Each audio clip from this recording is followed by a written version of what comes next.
So just left Loch Carron and heading down towards Applecross.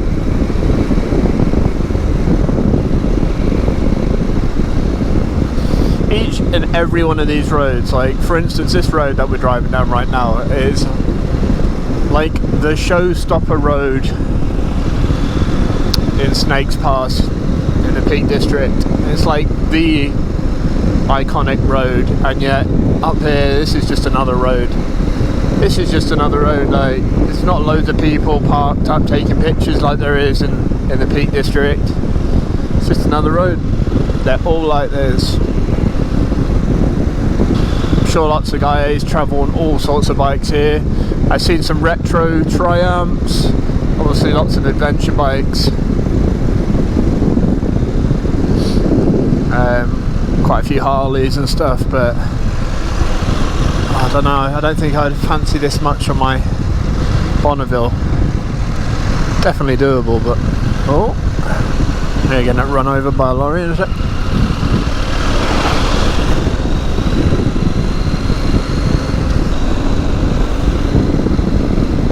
God, the weather has really dropped in temperature on this side. It was warm earlier, like warm, and now I'm chilly. About half an hour later, it's dropped about 4 or 5 degrees in about 20 miles. Definitely dropped in temperature. It'd be interesting to see if it's the whole of the west coast that's colder than the east coast. Maybe it is. Maybe it's the winds blowing in from the Atlantic. But yeah, a lot colder. Might get myself a coffee in a little bit, but we're heading into Applecross by the looks of it. Turn left, NC500. That's us. Oh, there is a cafe here. Should I stop for a coffee, or you know what, I'm gonna keep going. I don't need one that desperately just yet. I feel like we're really getting out there now. I mean, look at some of these roads here. They're just tracks. And I want to show you guys something just across here. I didn't think they had these so far inland, like literally in the bay here.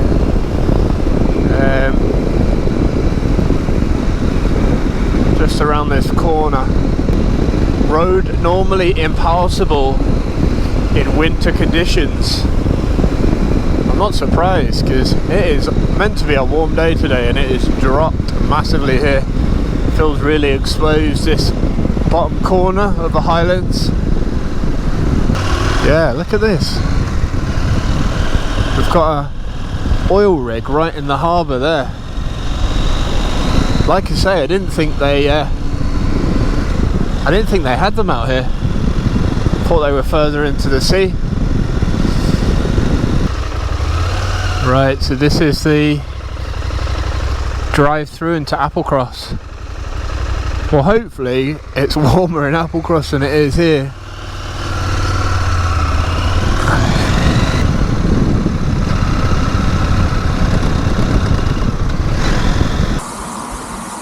Grab a bit of content here because it's a cool spot. You can smell the sea air. You know, that sort of salty seaweed smell. You can smell it down from over there. It's warmed up though, for sure. Definitely warmed up, which is good. It's pretty chilly area, but it's definitely heated up, which is great.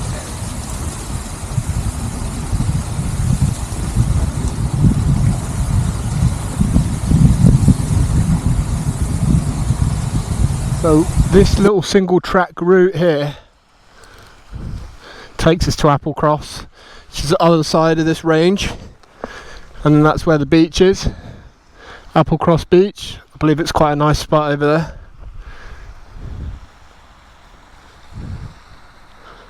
Geez, look at this, that range there. These big mountains forming this valley.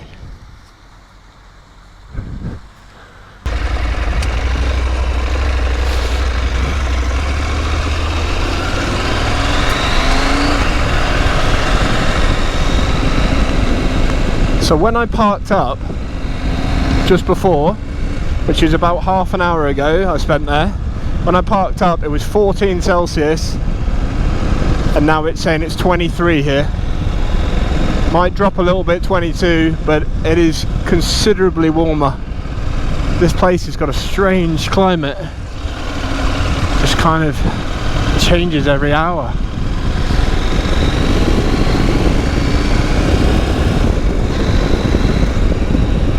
I do have a horn on it. Last night I had a dream that I didn't have a horn. I do have a horn. That might come in handy. Look at that oil rig there, massive thing. Look at that thing.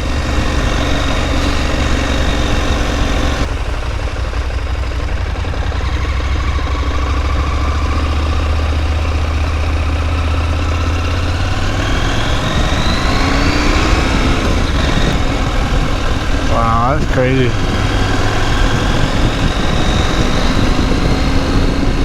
That is a massive structure. It looks it from here, but I bet when you get up close, that thing is enormous. Got helipads on it and everything.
Alright, just coming over the top towards Applecross. I covered about 3 miles in about an hour and a half just because it's just epic on every bend. Just got to watch out for the Bob and Karens in their camper vans, but otherwise we're all good. Oh, these roads are just outrageous. They are just outrageous, these roads.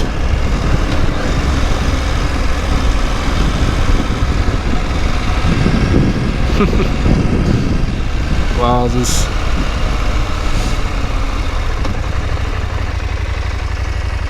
Feel pretty high up. Didn't realise we'd climb that high. But I definitely feel quite high up here. It's nice and warm though.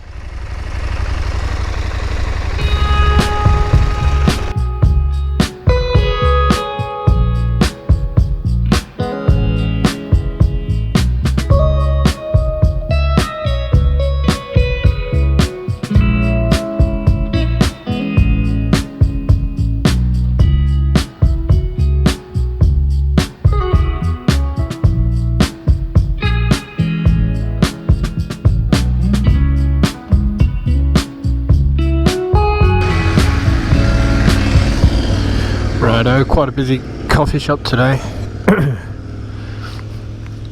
I might card just got declined, which was quite embarrassing in front of about 10 bikers. No idea why. There's enough money in there, but I'm in the arse end of nowhere. There was no signal, so I can't even check it out. So I'm just gonna have to wing it. Beautiful GS 1250 triple black edition there, with the SW Motec tank bag, the quick release tank bag. If I ever did beef up, and I'm probably not gonna, to be honest, because I don't feel like I need to, but if I ever went up to that sort of 1200cc, I think that would be the bike I'd get. Bit of a beast though, isn't it? Bit of a bruiser.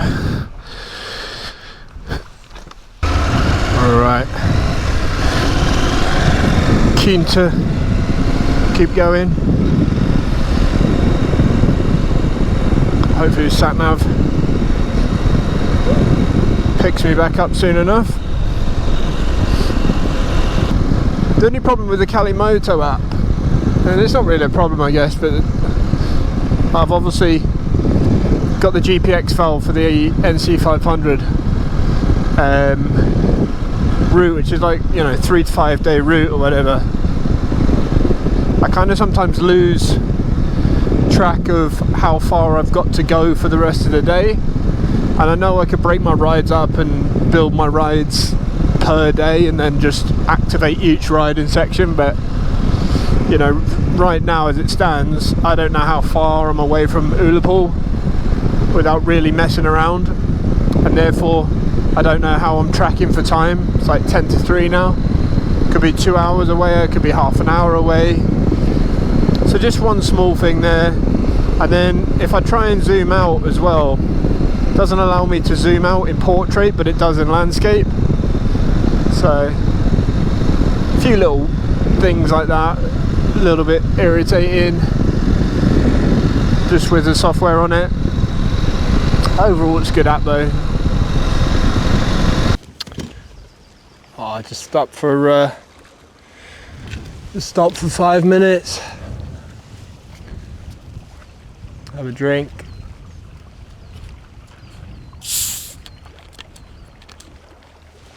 And I'm loving the KTM. Just an awesome machine, just an awesome machine. And I told you guys for the last few episodes that I'm going to do some adventure bike training. Well, I booked that. I booked that with Ducati. So Ducati do a 2-day weekend beginners adventure bike training course in Wales in Sweet Lamb. And yeah, it just looks like such a cool experience. They give you the Desert X or the Multistrada, so I'll definitely have the Desert X, because other than this, that's probably would be the second bike I'd buy. Yeah, so that's booked in July, so probably about 7 or 8 weeks time from recording this video. As well, obviously I'll do a full video and a review on that place, but it's not the cheapest thing, but as soon as, personally for me, I get off the gravel or the hard road, shall I say, the tarmac, I'm completely out of my element. So I just want to become a bit more proficient, a better rider on the loose stuff. And the good thing with that Ducati experience that they do 3 courses, so it's like a 3-stage course. So you do first weekend, second weekend, third weekend, and it gets more and more advanced every time. They even do, if you just want to do a 1-dayer, they do a 1-day beginners course as well. And in terms of kit that I'm wearing at the moment, so I've bought a few new bits. Former adventure boots. I mean, these things have been around for years, I think like 6-7 years. Fantastic bit of kit. They look really bulky and heavy. They're not. They're so light. Such a light boot. Alpine Stars Andes 3 pants that I've worn for a good part of a year now. Love these things. I've upgraded the armour in the knees into level 2 armour. Alpine Stars level 2 armour. This jacket, I think it's got the name of it here. I'll get it up, I'll put it up on screen, but this is just a soft shell jacket. No padding in it. as I kind of said this morning, I've got a Lear stealth protection body armor underneath this, so I prefer to run it like this rather than have like a big bulky like adventure jacket with all the padding in it and they're thick and they're heavy. I just like to layer up personally, so this is just literally like a Gore-Tex type material, super lightweight. If I want, I can take the sleeves off this thing, arms come off, and it's got 1,000,001 pockets that you can put all your stuff in, and it's also got the pouch in the back for your sort of camelback, your hydration pack, if you're out in the sticks and you really need one rather than just a top box or whatever to put your water in. And this thing as well is super handy. I thought, is it overkill to have something like this? But I wouldn't wear it every day. But for trips like this, I've got all my stuff in here, you know, passports and wallets and spare batteries and bits and bobs of food, locks, windscreen wiper stuff, AirPods, all that type of thing. So when I'm riding, I can quickly reach out and grab stuff.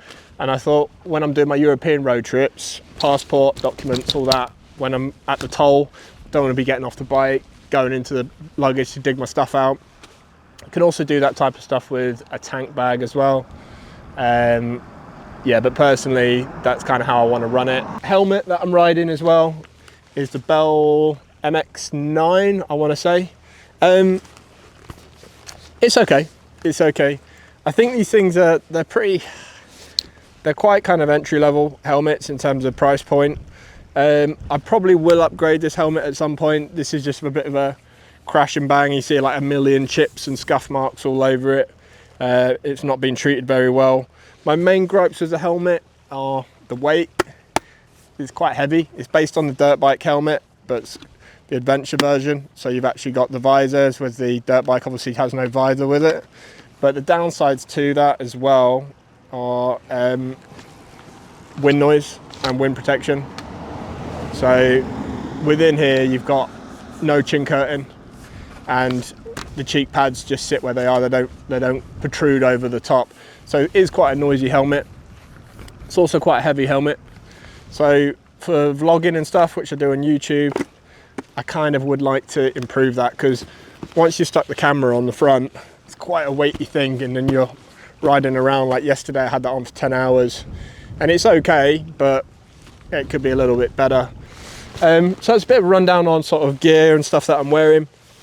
I'll put all the links to all the gear in the description of the video if you fancy any of the bits. But yeah, what a place, and what a time to be here. And yeah, got to get a shuffle on. I've still got quite a bit of distance to travel. So I'll catch you guys in a bit. That's a nice drop down there. Woo! Glad of the barrier.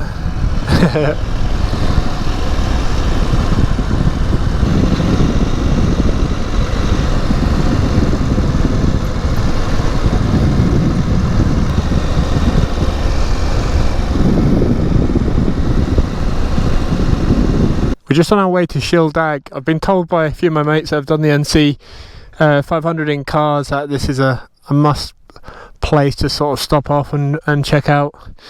So I think it might be around there. We'll sort of follow that route down. This is where the map's sort of taking us. So yeah, we'll head down to Shildag, I believe it is.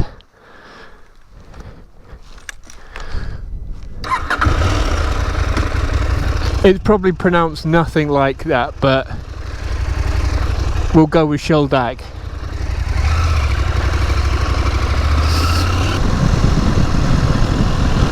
So I must continue. Oh, what a charming little town that is. What a place. What a place. Although we must move on. You alright boys? You alright girls? Oh, look at the little lambs. Cute little things then.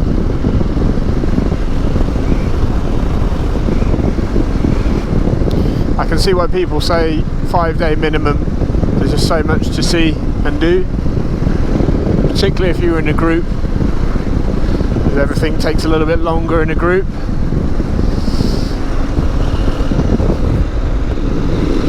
It's nice to get back on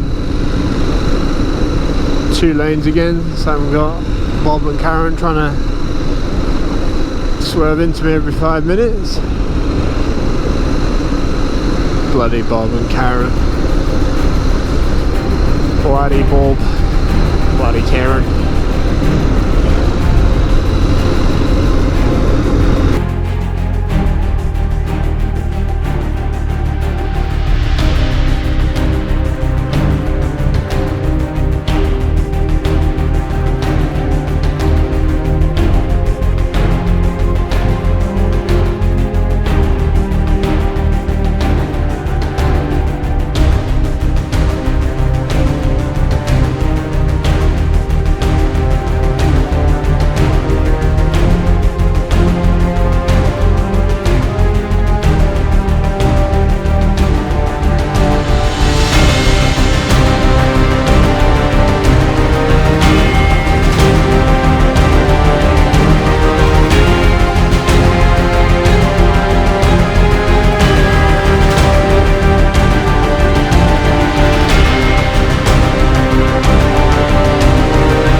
Oh wow, this is cool. I've just noticed. So, Loch Ewe.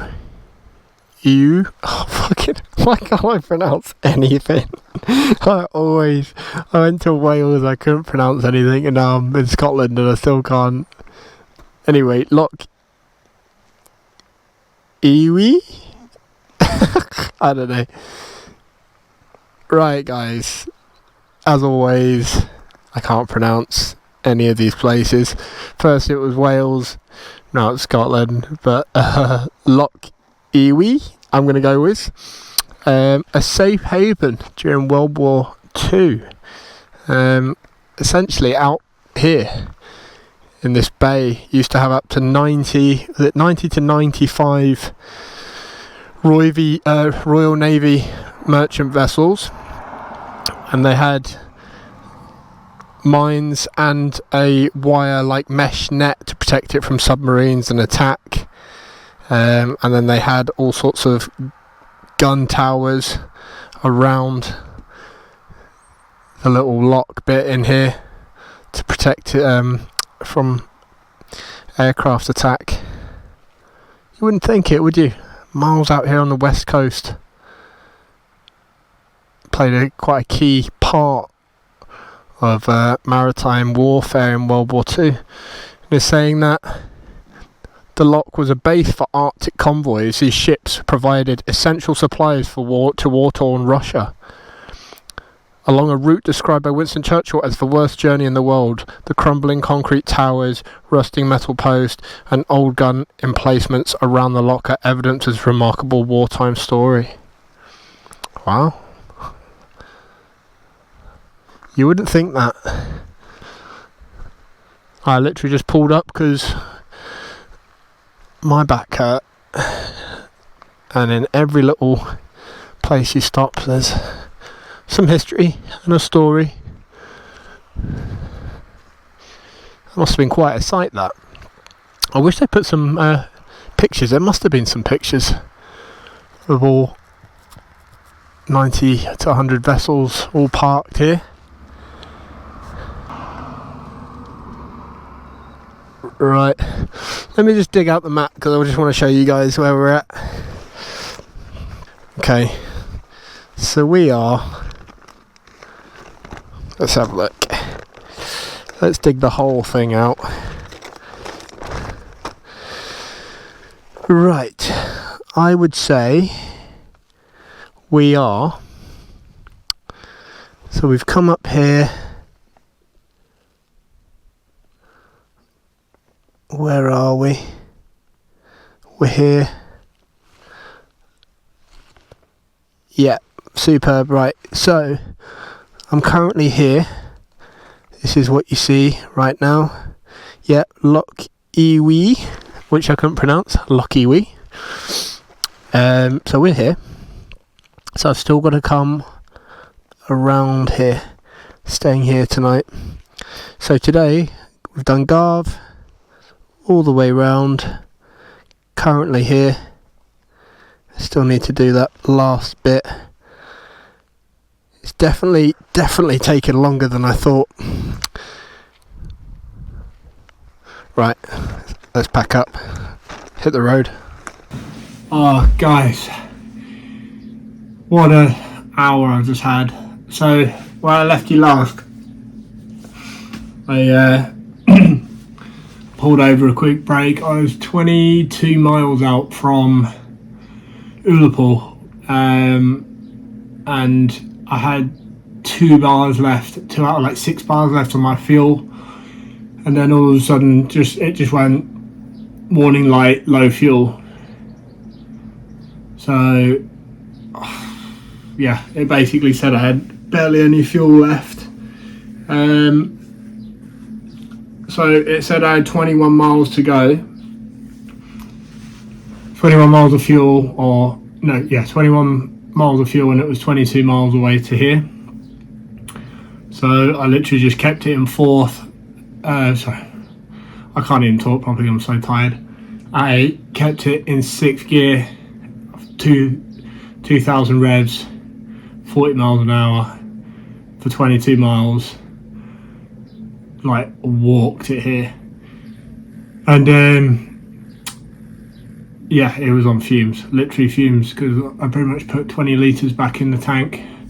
I think it was just shy, like 0.1 or something, so I would have had literally nothing left.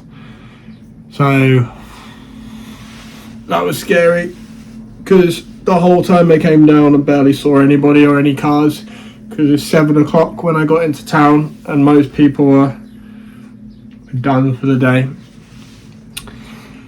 And to make things even better, I've got to reception and I was like, checked in, gave my name, and they said, you've booked the room for tomorrow, not tonight, and we don't have any more spare rooms.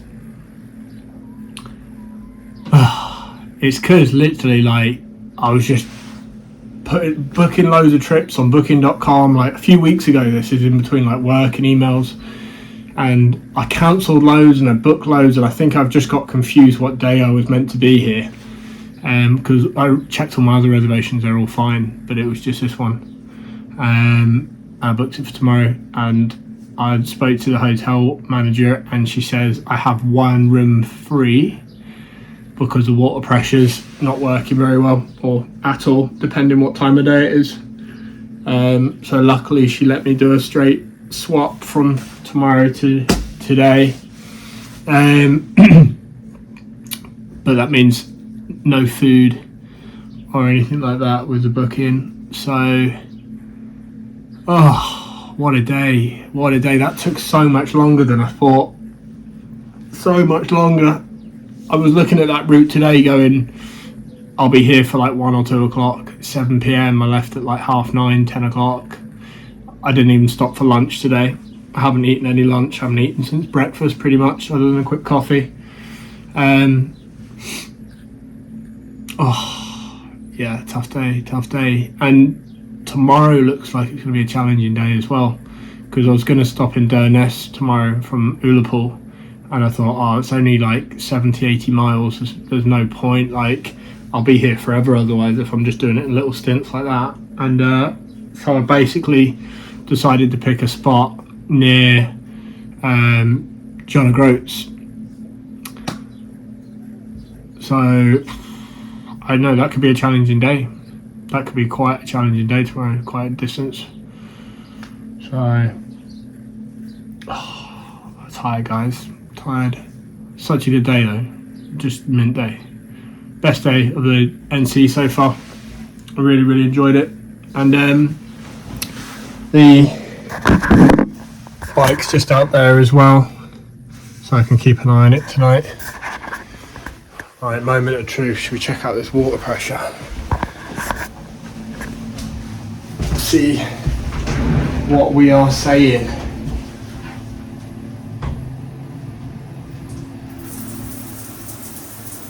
I don't know what she's talking about.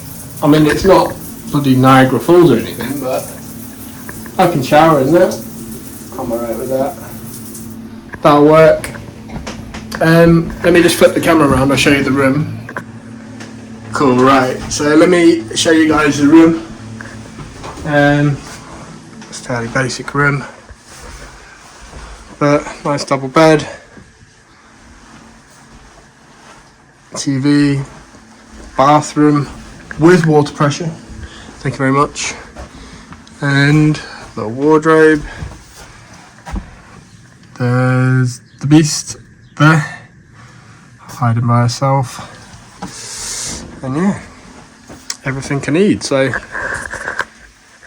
right.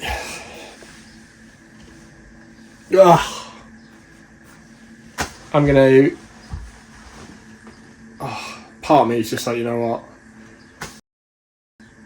Just eat some energy bars, have a coffee, go to bed. And then I'm like, no, I need to go out, try and get some food.